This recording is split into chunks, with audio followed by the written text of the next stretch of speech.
अस्सलाम वालेकुम दोस्तों, उम्मीद आहे तव्हां सभई खैरियत सां हूंदो। मां सिकंदराबाद से ॾिसी रहियो technical Sikandar Sindhi YouTube channel.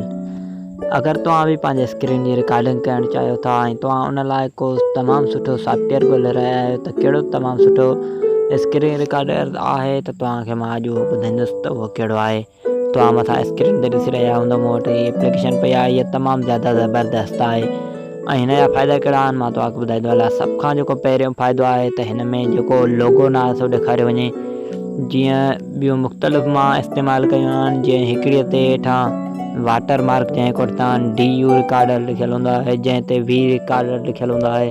ईअं मुख़्तलिफ़ उन्हनि ते पंहिंजा छापा नाला लिखियलु हूंदा आहिनि।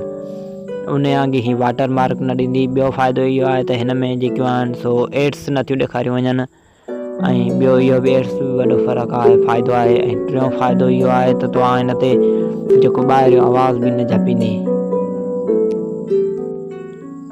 तव्हां ॾिसंदा हूंदव त नॉइस आवाज़ जेको हूंदो आहे, ॿाहिरियों गदलाइण वारो आवाज़, माना जे ख़राबु हवा कैच कंदियूं रिकॉर्डिंग, तव्हां ॾिसी रहिया आहियो। बिल्कुलु मां हिन में का बि एयरफोन न इस्तेमालु कई, न ई एयरफोन इस्तेमालु कई आहे, न ई मां कंहिं जॻह चङी ते वेठो आहियां। मां बिल्कुलु वेठो आहियां ईअं, त बि ॾिसो मुंहिंजी रिकॉर्डिंग बिल्कुलु साफ़ु अची रही आहे।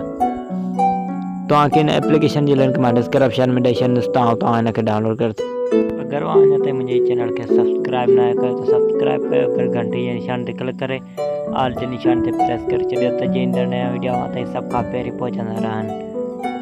ऐं को बि क्वेश्चन हुजे या कंहिं बि बाबति तव्हां वीडियो ॾिसणु चाहियो त कमेंट में ज़रूरु ॿुधायो। इंशाल्लाह उन जो वीडियो मां ठाहे वहाँ ताईं पहुचाईंदुसि।